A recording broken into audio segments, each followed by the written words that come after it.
Au nom du Père, et du Fils et du Saint-Esprit, ainsi soit-il. Aujourd'hui, en ce jour de fête de Saint Jean Capistran, qui est un disciple de Saint Bernardin de Sienne, apôtre de l'Italie et de l'Allemagne, de l'ordre des frères mineurs, 1385-1456. C'est un saint qui n'est pas très connu et qui fait penser d'une certaine manière à Saint Vincent Ferrier, qui est aujourd'hui tombé pour certains, pour beaucoup, pour la plupart, aux oubliettes. Ces astres lumineux qui ont éclairé leur époque, de ce feu de la charité, de ce feu de cette vérité divine qui venait embraser les cœurs. Saint Jean Capistran.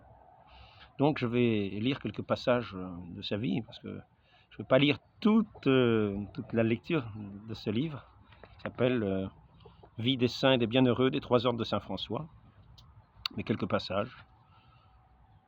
Saint Jean de Capistran, l'une des plus grandes gloires de l'ordre séraphique. L'ordre séraphique, c'est de Saint François. Les séraphins, ce sont les anges. Dans les ordres des anges, vous avez les séraphins et les chérubins. Les séraphins, c'est ceux qui sont embrasés de cet amour de Dieu. Les chérubins, ce sont ceux qui demeurent dans cette intelligence des mystères divins. Et donc là, c'est l'ordre qu'on dit des séraphins, ceux qui sont embrasés de cet amour à la suite de Saint François d'Assise, qui fut une des plus grandes gloires de l'ordre des séraphiques, fut au XVe siècle l'un des plus puissants soutiens de la papauté, par l'héroïsme de ses travaux, la magnanimité de son zèle et la sublimité de son dévouement. Il fut surtout un grand thaumaturge et un prodige de sainteté. Ce grand apôtre naquit le 24 juin 1386 dans la petite ville de Capistrano, non loin d'Aquila, au royaume de Naples. Son père, noble seigneur français, probablement angevin, avait suivi Louis d'Anjou dans son expédition pour la conquête du royaume de Naples. Et après avoir épousé des Capistrano, à Capistrano une personne d'une rare piété, s'était fixé dans cette ville. Le sang français coulait donc dans les veines de notre saint, et la France fut sa patrie d'origine. Jean montra de bonne heure les rares qualités qui devaient faire de lui un des plus grands hommes de son époque. Au sujet de la sainteté, je dirais que tout ce qui est de Dieu est grand. Il ne nous appartient pas nécessairement de mesurer les œuvres des uns et des autres, car dans les si petits travaux qu'il nous apparaissent de faire,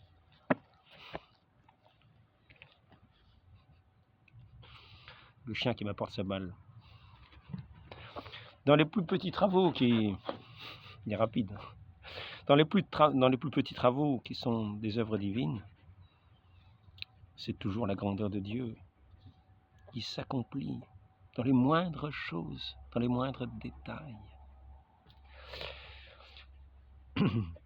Donc, Jean montra de bonne heure de rares qualités qui devaient faire de lui un des plus grands hommes de son époque. Privé bien jeune encore de l'appui d'un père, ravi trop tôt à sa tendresse, il trouva dans la foi et l'intelligence de sa mère le conseil et la direction dont il avait besoin pour traverser d'un pas ferme les voies périlleuses du premier âge.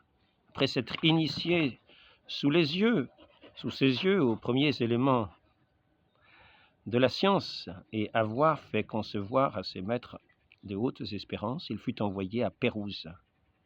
C'était aussi, en gros, le pays de Saint François, où pendant 10 années, il étudia avec le plus brillant succès le droit civil et canonique. Il avait, durant ses longues études, fait preuve d'une telle capacité d'un jugement si sûr qu'il était considéré comme le prince des jurisconsuls. Ses maîtres eux-mêmes ne rougissaient pas de recourir à ses lumières.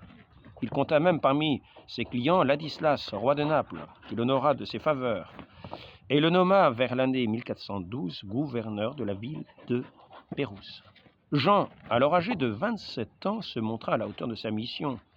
Un des plus riches gentilshommes de Pérouse lui offrit en mariage sa fille unique, et Jean accepta cette proposition.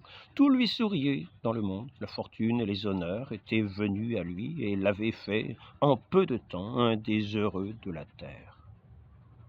Jean, il est vrai, craignait Dieu et faisait de ses lois la règle première de sa conduite. Son cœur, néanmoins, n'était pas inaccessible à l'ambition.